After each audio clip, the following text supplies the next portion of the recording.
மீனராசிக்காரர்களுக்கு ஜென்ம சனி. ஆமா. அது மட்டும். ஆனா உத்திரட்டாதி நட்சத்திரம்னு உங்ககிட்ட தான் இருக்கு. சனியுடைய நட்சத்திரம். உங்களுடைய ராசிக்கு தான் சனியை வாடகைக்கு வரார், விருந்தாளியா வரார்.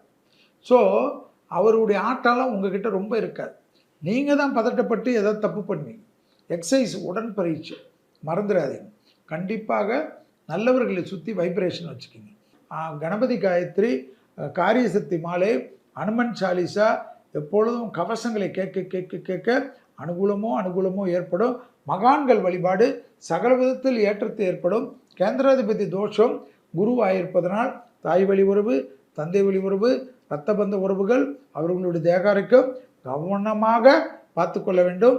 குடும்பத்தாருடன் ஒன்றாக நல்ல விஷயத்திற்கோ, ஏதாவது கோயிலுக்கோ அல்லது வேறு ஏதாவது துக்க விஷயத்துக்கோ கிளம்புகிறீர்கள் என்றால் ஒரு சிதற்காய் உடைப்பதோ அல்லது 4 எலுமிச்சைப்பழம் காரில் வைப்பதோ, 2 எலுமிச்சைப்பழம் 2 வீலரில் வைப்பதோ, அதுக்காக ஃப்ளைட்டில் போய் வைக்கலாமான்னு கேட்டால் நான் பொறுப்பு கிடையாது.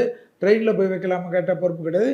உங்கள் வீட்டிலிருந்து ஸ்டார்ட் ஆகிறச்ச நீங்கள் வச்சிங்கன்னா போதும். ஏன்னா குதர்க்கமாக பேசுகிறதுல மீனராசிக்காரர்கள் வல்லவர்கள். நாங்கள் ஜோதிடத்தில் எதெல்லாம் நம்மளை காப்பாற்றுமோ அதெல்லாம் தான், அதாவது நடைமுறைக்கேற்ப ரிசர்ச்சில் பார்த்து எளிய பரிகாரங்களை சொல்வது எதற்குனா உங்களை பாதுகாப்பது தான். எனவே மீனராசிக்காரர்கள் கண்டிப்பாக உடற்பயிற்சிக்கு முக்கியத்துவம் கொடுத்தால் மற்ற அனைத்து விஷயங்களும், ஏற்றங்களும், அனுகூலங்களும், திருமண தடை, உத்தியோக தடை, தொழில் தடை, புத்திர சந்தான தடை, தேகாரோக்கியத்தில் ரொம்ப கஷ்டமாக இருந்திருக்கும்.